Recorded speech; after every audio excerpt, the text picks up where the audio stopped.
Hello friend, आप सभी का स्वागत है समीक्षा इंस्टीट्यूट के चैनल पर। मैं देव शर्मा आज आपके लिए पर्यावरण का एक टॉपिक लेकर आया हूं जिसका नाम है ऊर्जा के स्रोत, सोर्स ऑफ एनर्जी, जिसमें हम पढ़ेंगे नवीनीकरण और अनवीनीकरण ऊर्जा के स्रोत क्या क्या होते हैं, नाभिकीय ऊर्जा, नाभिकीय विखंडन, नाभिकीय रिएक्टर के बारे में चर्चा करेंगे।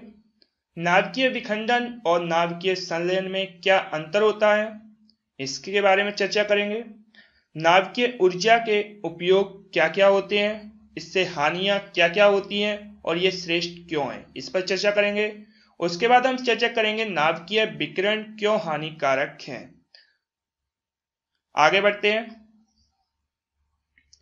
ऊर्जा के स्रोत। ऊर्जा के स्रोत दैनिक जीवन में कार्य करने के लिए हमें ऊर्जा की आवश्यकता पड़ती है, जैसे कि खाना बनाने के लिए ऊष्मीय ऊर्जा, मोटर कार स्कूटर आदि को चलाने के लिए रासायनिक ऊर्जा, कारखानों को चलाने के लिए विद्युत ऊर्जा की आवश्यकता होती है। ऊर्जा जिसे ना तो उत्पन्न किया जा सकता है और ना ही नष्ट किया जा सकता है। हाँ, लेकिन एक प्रकार की ऊर्जा को दूसरे प्रकार की ऊर्जा में स्थानांतरण अवश्य किया जा सकता है। वर्तमान में औद्योगिकरण एवं विकास की प्रक्रिया की रफ्तार को बनाए रखने के लिए ऊर्जा की आवश्यकता बढ़ गई है। इस कारण ऊर्जा के परंपरागत स्रोतों के अतिरिक्त अन्य गैर पारंपरिक स्रोत ऊर्जा के जैसे कि सौर ऊर्जा, पवन ऊर्जा, जल, बायोगैस आदि का उपयोग आवश्यक हो गया है। अब हम देखते हैं नवीनीकरण और अनवीनीकरण ऊर्जा के स्रोत, renewable and non renewable energy sources. अनवीनीकरण ऊर्जा के स्रोत वे स्रोत हैं जो कि प्रकृति में प्राचीन काल से या बहुत अधिक लंबी अवधि से संचित पाए जाते हैं। यदि उनका निरंतर उपयोग किया जाता है तो वे समाप्त हो जाते हैं। यही अनवीनीकरण ऊर्जा के स्रोत कहलाते हैं, जैसे कि कोयला, प्राकृतिक गैस, पेट्रोलियम आदि। इन ऊर्जा स्रोतों का निरंतर उपयोग होते रहने के कारण ये समाप्ति की ओर बढ़ रहे हैं। अब देखते हैं नवीनीकरण ऊर्जा का स्रोत। नवीनीकरण ऊर्जा के स्रोत वे हैं जो प्रकृति में निरंतर उत्पन्न होते रहते हैं और जो समाप्त नहीं होते हैं। इन स्रोतों का बार बार उपयोग किया जा सकता है, नवीनीकरण ऊर्जा के स्रोत कहलाते हैं, जैसे कि पवन ऊर्जा, सौर ऊर्जा, समुद्री ऊर्जा, भूतापीय ऊर्जा। इन स्रोतों की विशेषता यही है कि प्रकृति स्वयं इनका उत्पादन पुनः करती रहती है। अब हम देखते हैं ऊर्जा के विभिन्न स्रोतों के बारे में। सोर्स ऑफ एनर्जी दो प्रकार की होती है, गैर परंपरागत स्रोत और परंपरागत स्रोत। गैर परंपरागत स्रोत यानी कि नवीनीकरण, रिन्यूएबल, जिसमें सौर ऊर्जा, जल ऊर्जा, पवन ऊर्जा, भूतापीय ऊर्जा, बायोगैस, गोबर गैस या बायोडीजल। जल ऊर्जा 5 प्रकार की पढ़ते हैं अपन: तरंग ऊर्जा, ज्वारीय ऊर्जा, महासागरीय ऊष्मीय ऊर्जा और जल विद्युत ऊर्जा। उसके बाद हम देखते हैं परंपरागत ऊर्जा यानी कि अनवीनीकरणीय, नॉन रिन्यूएबल एनर्जी सोर्सेस, जिसमें कोयला, प्राकृतिक गैस, खनिज तेल, जैविक ईंधन और नाभिकीय ऊर्जा। जीवाश्म ईंधन यानी कि फॉसिल फ्यूल। जीवाश्म ईंधन करोड़ों वर्ष तक पृथ्वी की सतह में गहरे दबे हुए जंतु एवं वनस्पति अवशेषों से बने हैं। जीव अवशेष धीरे धीरे तलछट के नीचे दबकर एकत्रित हो जाते हैं, जिसमें उन्हें ऑक्सीजन उपलब्ध नहीं हो पाती है। तलछट के कारण ना तो जीव अवशेषों को ऑक्सीकरण ही हो पाता है और ना ही उनका विघटन होता है, परंतु इसी तलछट के भार के कारण इन अवशेषों से पानी तथा अन्य बाष्पजन्य पदार्थ निचुड़कर बाहर निकलने लगते हैं। अतः जीवाश्म ईंधन ऊर्जा मुक्त कार्बन यौगिक के वे अणु हैं जिनका निर्माण मूलतः सोलर एनर्जी यानी कि सौर ऊर्जा के उपयोग से वनस्पतियों और अन्य जीवों से हुआ है। जीवाश्म ईंधन के उदाहरण हैं कोयला, पेट्रोलियम, प्राकृतिक गैस आदि। अब हम समझ सकते हैं कि जीवाश्म ईंधन पृथ्वी की असमान प्रक्रियाओं के फलस्वरूप उत्पादित हुए हैं, जो कि पृथ्वी के अंदर करोड़ों वर्षों से परिचालित हो रही है। यदि इन ईंधनों के उपयोग करने की दर उनके प्राकृतिक उत्पादन से अधिक होगी तो भविष्य में इनके पूरी तरह समाप्त होने की पूरी संभावना है। कोयला यानी कि कोल। कोयला के भंडार उन वृक्षों के अवशेष हैं जो कि लगभग 300 करोड़ वर्ष पहले पृथ्वी के विशाल उथले दलदलों में पाए जाते थे। धीरे धीरे धंसते हुए कछारों में दबने के कारण वृक्षों के अवशेष ऊर्जा के भंडार के रूप में परिलक्षित हो गए। आज हम ईंधन के रूप में उपयोग करने के लिए इन प्राचीन भंडारों यानी कि खदानों में से कोयला निकालते हैं। भारत में कोयला की मुख्यतः खदानें बिहार, उड़ीसा, मध्य प्रदेश और पश्चिम बंगाल में हैं। कोयले में अधिकांशतः कार्बन पाया जाता है। इसके अतिरिक्त हाइड्रोजन, ऑक्सीजन तथा कुछ मात्रा में सल्फर भी होता है। कोयला मुख्य रूप से 3 रूपों में पाया जाता है। भूरा कोयला जिसे लिग्नाइट कहते हैं, बिटुमिनस यानी कि डाबर मुक्त कोयला और तथा एंथ्रेसाइट कोयला। विभिन्न प्रकार के कोयले में कार्बन तथा नमी की मात्रा भिन्न भिन्न होती है। जैसे भूरे कोयले यानी कि लिग्नाइट में 38% कार्बन पाया जाता है, 43% नमी होती है, जबकि एंथ्रेसाइट में 96% यानी कि सबसे अधिक कार्बन एंथ्रेसाइट कोयले में पाई जाती है, जो कि सबसे अच्छा कोयला है। इसमें 3% तक नमी पाई जाती है। बिटुमिनस कोयले में 65% कार्बन होता है। पेट्रोलियम पदार्थ पृथ्वी के भीतर करोड़ों वर्षों से दबे जीव जंतुओं के अवशेषों के विघटन का प्रमुख उत्पाद है। मृत्यु के पश्चात जीव जंतु पृथ्वी के अंदर तल तक पहुंच जाते हैं धंसकर और धीरे धीरे रेत तथा मृदा द्वारा टंक जाते हैं। करोड़ों वर्षों की अवधि में यह अवशेष ऊष्मा अत्यधिक दाब प्रेरण क्रिया के कारण हाइड्रोकार्बन में बदल जाते हैं। यह हाइड्रोकार्बन हल्के होने के कारण छिद्र युक्त चट्टानों से रिसकर पृथ्वी की सतह की ओर तब तक आते हैं जब तक अपारगम्य चट्टानों द्वारा इन्हें रोक नहीं लिया जाता है। इस प्रकार अपारगम चट्टानों के बीच तेल के कूप बन जाते हैं या भौगोलिक परिवर्तनों के फलस्वरूप ये स्थान धीरे धीरे ऊपर उठ जाए तो भूमि के नीचे ही मिल जाएंगे। पेट्रोलियम उभरी हुई अवैध अपारगम्य चट्टानों को बोधित यानी कि ड्रिल कर प्राप्त किया जाता है। इस प्रकार प्राप्त तेल कच्चा तेल कहलाता है, जो भूरे काले रंग का गाढ़ा सा द्रव होता है। पेट्रोलियम अनेक हाइड्रोकार्बनों का मिश्रण होता है। इसे ईंधन के रूप में सीधे प्रयुक्त नहीं कर सकते, इसके पहले इसका शोधन करना पड़ता है। इसका शोधन किया जाता है तब यह हाइड्रोकार्बन के विभिन्न प्रभाजों अंशों में पृथक पृथक हो जाते हैं, यानी कि अलग अलग हो जाते हैं। इसको शोधित करने की प्रक्रिया इस तय पर आधारित है कि इसके विभिन्न अवयवों का क्वथनांक भिन्न भिन्न होता है।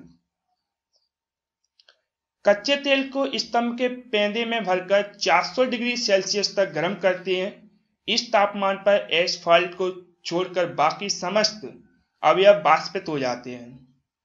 जैसे जैसे स्तंभ में गर्म वाष्पों का मिश्रण ऊपर की ओर प्रवाहित होता है, वे ठंडा होता चला जाता है। सबसे अधिक क्वथनांक वाला अवयव सबसे पहले द्रवित होता है, जिसे एकत्रित कर लिया जाता है। उसके पश्चात क्वथनांक के क्रम से अलग सा अवयव द्रवित होता है और ये क्रम चलता रहता है। बची हुई गैसें स्तंभ ऊपरी हिस्से से बाहर निकल जाती हैं। स्तंभ के विभिन्न ऊंचाइयों पर पृथक किए गए अवयव अलग अलग एकत्र करके भंडारित कर लिए जाती हैं। पेट्रोलियम पारिष्करण के प्रवाजी आसवन के उपरांत प्राप्त विभिन्न प्रवाजों को उनके महत्वपूर्ण उत्पादन तथा उनके उपयोगों सहित आगे सारणी दी गई है, उसमें देख सकते हैं। जैसे पेट्रोलियम के विभिन्न प्रवाज है, क्या क्या है देखते हैं, जिसमें हम जानेंगे प्रवाज के नाम देखेंगे, उसके बाद ताप परिषद देखेंगे और उसका उपयोग कहां पर होता है यह देखेंगे। पेट्रोलियम गैस जिसे 30 डिग्री सेल्सियस नीचे ताप परिसर होता है, इसका यह ईंधन के रूप में प्रयोग होती है। पेट्रोलियम ईथर 30 से 90 डिग्री सेल्सियस तक शुष्क धुलाई में तेल आदि के विलायक के रूप में। पेट्रोल या गैसोलीन 70 से 200 डिग्री सेल्सियस तक वाहनों के ईंधन के रूप में। केरोसिन यानी कि मिट्टी का तेल 175 से 275 डिग्री सेल्सियस तक जेट इंजनों तथा घरेलू ईंधन के रूप में। ईथन ऑयल एवं डीजल ऑयल 250 से 400 डिग्री सेल्सियस डीजल इंजनों तथा उद्योगों में। स्नेक ऑयल 350 डिग्री सेल्सियस से ऊपर ताप पर गर्म करने पर स्नेक के रूप में ग्रीस बनाने के लिए इसका उपयोग किया जाता है। पेट्रोलियम मोम जिसका उपयोग मोमबत्ती मोमी कागज को बनाने में ईंधन के रूप में होता है। पेट्रोलियम कोक यानी कि ठोस अवशेष ईंधन के रूप में विद्युत उद्योग में इसका उपयोग किया जाता है। ये थे अपने पेट्रोलियम के विभिन्न प्रवाज। अब देखते हैं petroleum gas. Petroleum gas ethane, propane तथा ब्यूटेन गैसों का मिश्रण है। इसका मुख्य संघटक ब्यूटेन है, जो कि आसानी से जलती है तथा अत्यधिक मात्रा में ऊष्मा देती है। उच्च ताप पर ब्यूटेन आसानी से द्रव अवस्था में परिवर्तित हो जाती है। ये द्रव रूप में अधिक दाब पर सिलेंडरों में उपलब्ध कराई जाती है तथा सामान्य तरल पेट्रोलियम गैस एलपीजी के नाम से जानी जाती है। जब सिलेंडर का वाल्व खोलते हैं तब दाब कम हो जाता है और द्रव वाष्पित होकर बर्नरों की ओर प्रवाहित होने लगती है। ये नीली यानी कि ब्लू कलर की लौ के साथ जलती है। इस गैस का 1 ग्राम लगभग 50 किलो जूल ऊर्जा उपलब्ध कराता है। एलपीजी यानी कि लिक्विड पेट्रोलियम गैस का सावधानी पूर्वक उपयोग करना चाहिए। गैस के अचानक रिसने से आग लग सकती है, विस्फोट हो सकता है। यदि श्वास द्वारा बहुत अधिक मात्रा में ये गैस अधिक अंदर ले ली जाती है तो मृत्यु भी हो सकती है। गैस के रिसाव का पता लगाने के लिए इसमें एक अन्य तीव्र गंध वाली गैस जिसका नाम है एथिल मरकैप्टन मिला दी जाती है। यदि रसोई घर से गैस के रिसाव की गंध आए तो तुरंत समस्त खिड़की दरवाजों को खोल देना चाहिए ताकि रिसी हुई गैस बाहर जा सके। इस स्थिति में बिजली के स्विच या आदि चालू या बंद नहीं करने चाहिए। गैस चूल्हे का रबर ट्यूब समय समय पर भली भांति देखते रहना चाहिए। खराब होने पर तुरंत इसे बदल देना चाहिए। प्राकृतिक गैस, नेचुरल गैस क्या है? नेचुरल गैस का प्रमुख संघ मेथेन है।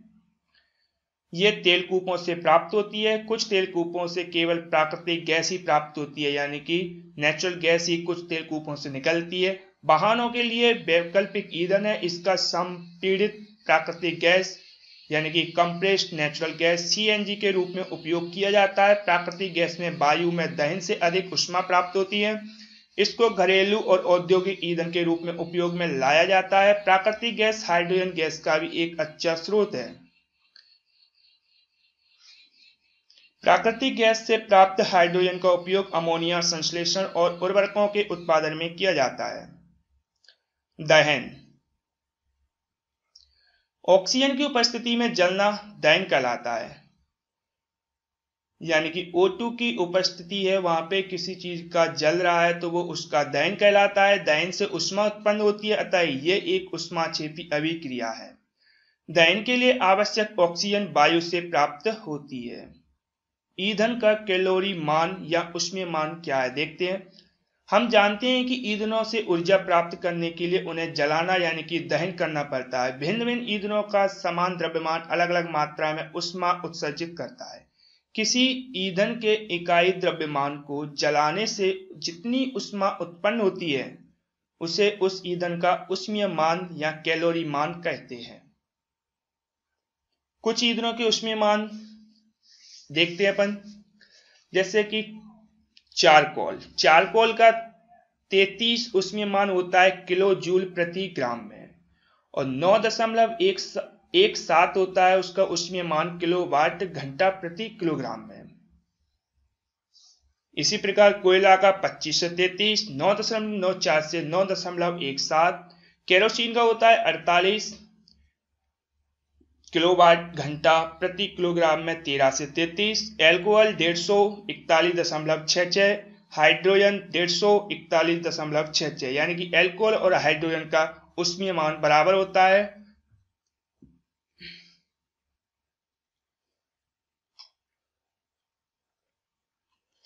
मेथेन और ब्यूटेन का ऊष्मीय मान बराबर होता है किलो जूल प्रति ग्राम में। मेथेन और ब्यूटेन का ऊष्मीय मान 55, वहीं किलोवाट घंटा प्रति किलोग्राम में मेथेन और ब्यूटेन का मान 15.28 होता है। बायोगैस का किलो जूल प्रति ग्राम में ऊष्मीय मान 35 से 40, वहीं किलोवाट घंटा प्रति किलोग्राम में 9.72 से 11.11 होता है। अब हम देखते हैं एक अच्छे ईंधन का चयन किस प्रकार कर सकते हैं। अक्सर हमें वे ईंधन चुनना होता है जो कि घर तथा उद्योगों में उपयोग करने हेतु सबसे अधिक उपयुक्त हो।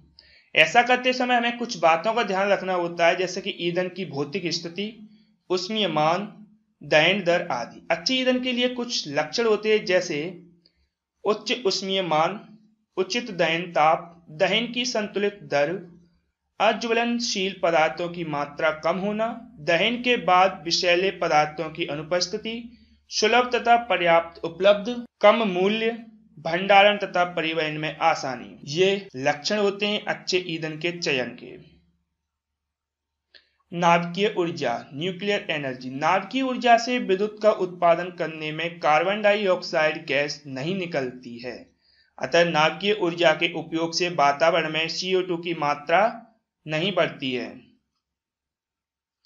कुछ परमाणुओं के नाभिक में अत्यधिक मात्रा में ऊर्जा संचित रहती है जिसे नाभिकीय ऊर्जा कहते हैं। यह ऊर्जा दो प्रकार से मुक्त होती है। Hydrogen bomb.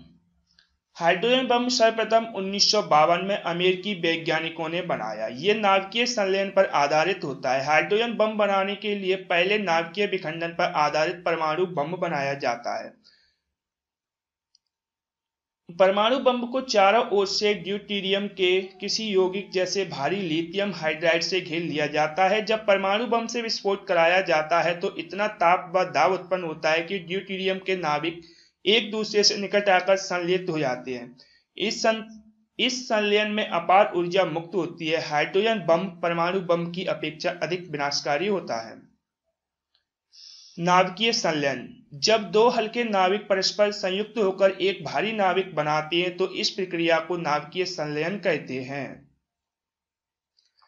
इस प्रक्रिया में द्रव्यमान की क्षति होती है जो ऊर्जा में परावर्तित हो जाती है। उदाहरण भारी नाइट्रोजन अर्थात ड्यूटेरियम के नाभिकों के संलयन से हीलियम नाभिक प्राप्त होता है। इस संलयन अभिक्रिया को निम्न स्पष्टीकरण द्वारा व्यक्त किया जा सकता है। नाभिकीय विखंडन। जब किसी भारी नाभिक पर न्यूट्रॉन की बमबारी की जाती है तो वह पर्याप्त रूप से उत्तेजित हो जाता है, दो हल्के नाभिकों में विभक्त हो जाता है। इस प्रक्रिया को नाभिकीय विखंडन कहते हैं।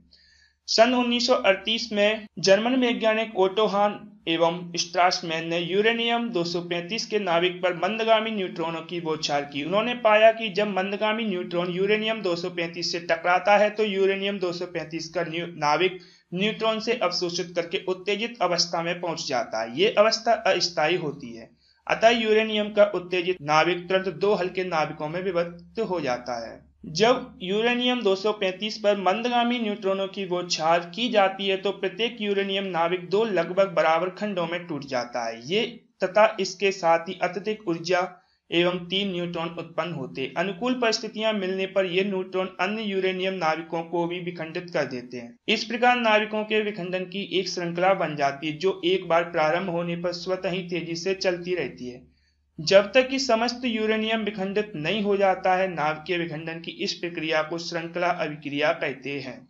श्रृंखला अभिक्रिया दो प्रकार की होती है, अनियंत्रित श्रृंखला अभिक्रिया और नियंत्रित श्रृंखला अभिक्रिया।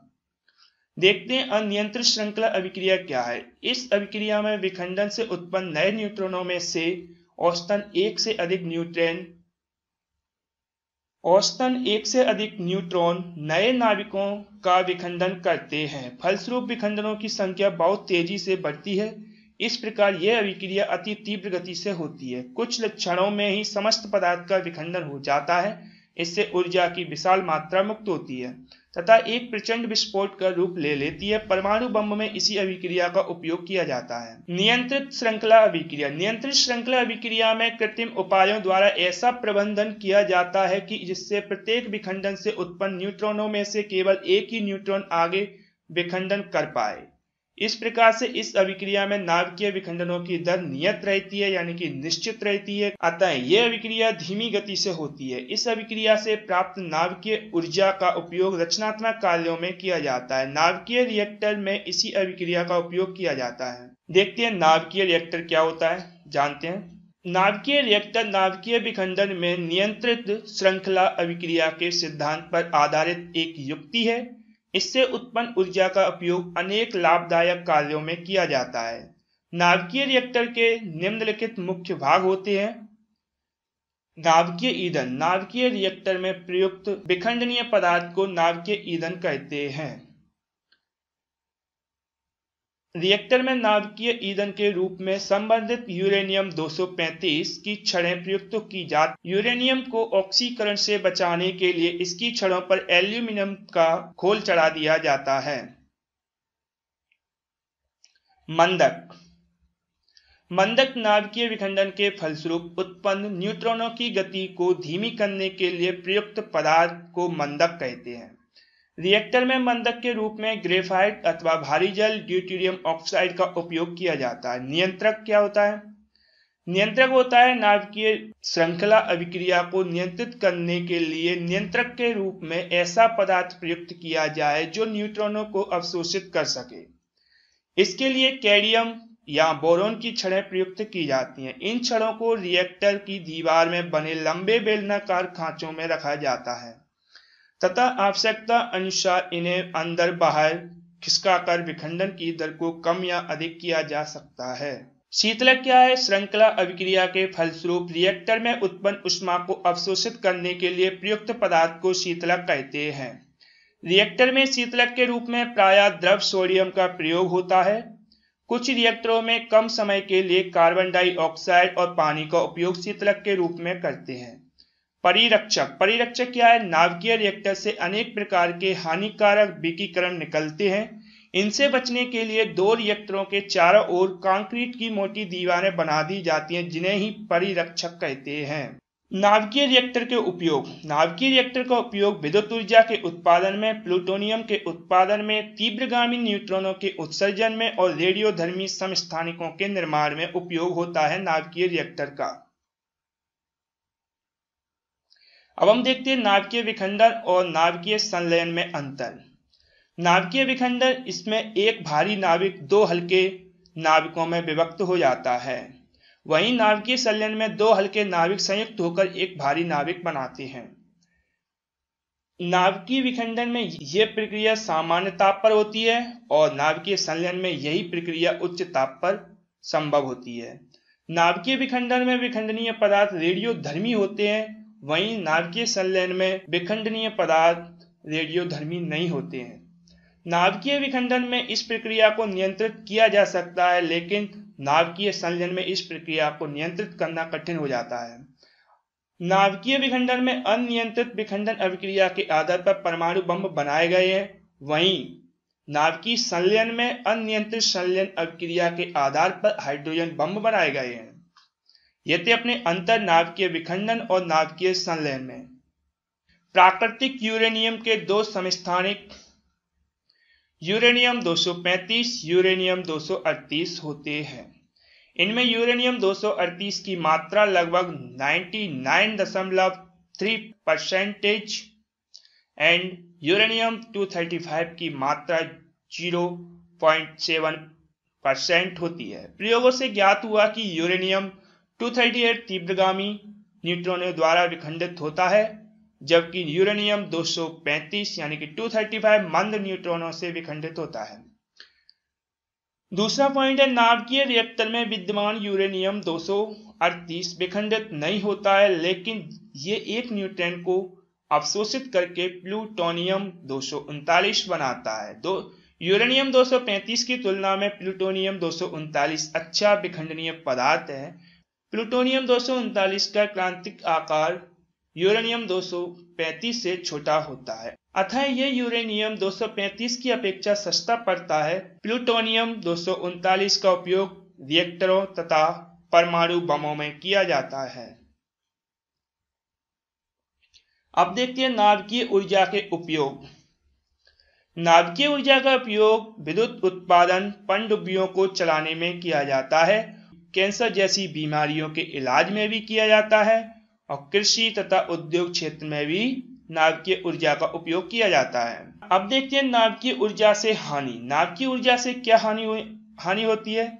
नाभिकीय विखंडन द्वारा नाभिकीय ऊर्जा के उत्पादन में बेरियम 139 तथा क्रिप्टॉन 94 जैसे रेडियो एक्टिव पदार्थ उत्पाद के रूप में प्राप्त होते हैं, जो कि मानव स्वास्थ्य के लिए हानिकारक हैं।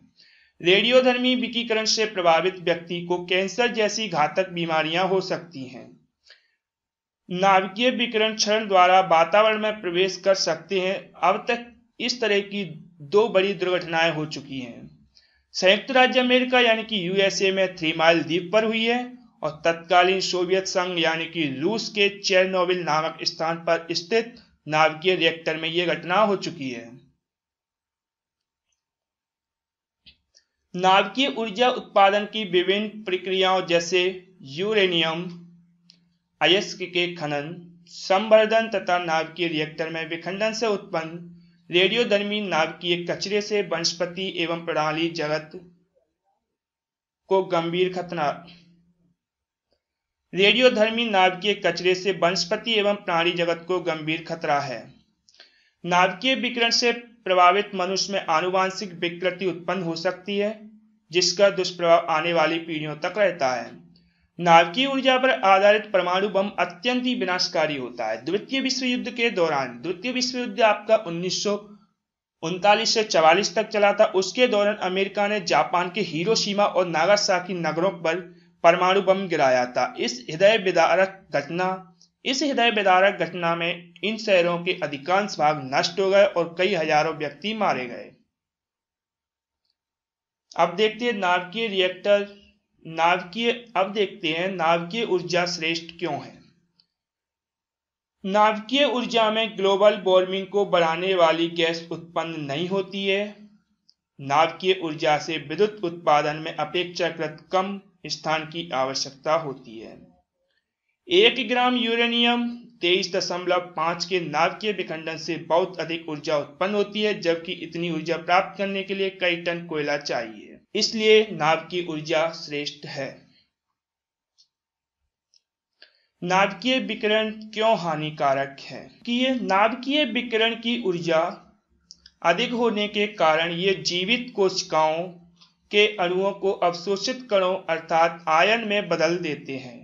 ये आयन रासायनिक रूप से बहुत क्रियाशील होते हैं, जो कि झिल्ली को कोशिकाओं से अलग कर देते हैं। नाभिकीय विकिरण एंजाइम की प्रभावशीलता को कम कर देते हैं तथा गुणसूत्र और शुक्राणुओं को नष्ट कर देते हैं। फलस्वरूप कैंसर जैसी गंभीर बीमारियां होने की आशंका बढ़ जाती है। भारतीय परमाणु शक्ति निगम ने वर्ष 1969 में भारत में सर्वप्रथम मुंबई के पास निर्मित तारापुर में प्रथम नाभिकीय विद्युत गृह की स्थापना की। इसके बाद कृषि एवं अन्य कार्यों में ऊर्जा की आवश्यकता को ध्यान में रखते हुए विभिन्न नाभिकीय ऊर्जा उत्पादन इकाइयों को स्थापित किया। दैनिक जीवन में ऊर्जा का सदुपयोग करने के लिए निम्न बातों का ध्यान रखना चाहिए, जैसे कि ऊर्जा के वैकल्पिक स्रोतों के उपयोग को बढ़ावा देना चाहिए। ऊर्जा के परंपरागत स्रोतों का उपयोग मितव्ययता से करना चाहिए। सौर ऊर्जा पर आधारित उपकरणों जैसे कि सोलर कुकर, सौर ऊष्मक और सौर पेपन आदि का उपयोग करना चाहिए। घरों में विद्युत ऊर्जा की खपत को कम करने के लिए विद्युत बल्बों के स्थान CFL का उपयोग करना चाहिए। अधिक विद्युत खपत वाले उपकरणों जैसे कि AC, माइक्रोवेव आदि का न्यूनतम उपयोग करना चाहिए। विवाह समारोह झांकियों में विद्युत का न्यूनतम उपयोग करना चाहिए। बायोमास जनित ऊर्जा जैसे कि गोबर गैस, पवन ऊर्जा तथा जैव ईंधन पर आधारित तकनीक और उपकरणों का अधिकतम उपयोग करना चाहिए। जीवाश्म ईंधन जैसे कि केरोसिन, पेट्रोल, डीजल आदि का विवेकपूर्ण उपयोग करना चाहिए। थैंक यू फ्रेंड्स, हमारी वीडियो यहीं समाप्त होती है। हमारा आज का टॉपिक था पर्यावरण का ऊर्जा के स्रोत कंप्लीट हुआ। अगर आपको वीडियो अच्छी लगी हो तो लाइक एंड शेयर जरूर कीजिएगा। अगर आप इस चैनल पर न्यू हैं तो इस चैनल को सब्सक्राइब करें, बेल आइकन जरूर दबाएं, जिससे हमारी जो भी वीडियो आगे डाली जाएंगी आपको नोटिफिकेशन के माध्यम से पता चल जाए। और अगर आप इस वीडियो की PDF फाइल पाना चाहते हैं तो हमें फेसबुक, टेलीग्राम और व्हाट्सएप के माध्यम से हमारे चैनल को ज्वाइन करें, जिसकी लिंक आपको नीचे डिस्क्रिप्शन में दी गई है। Thank you.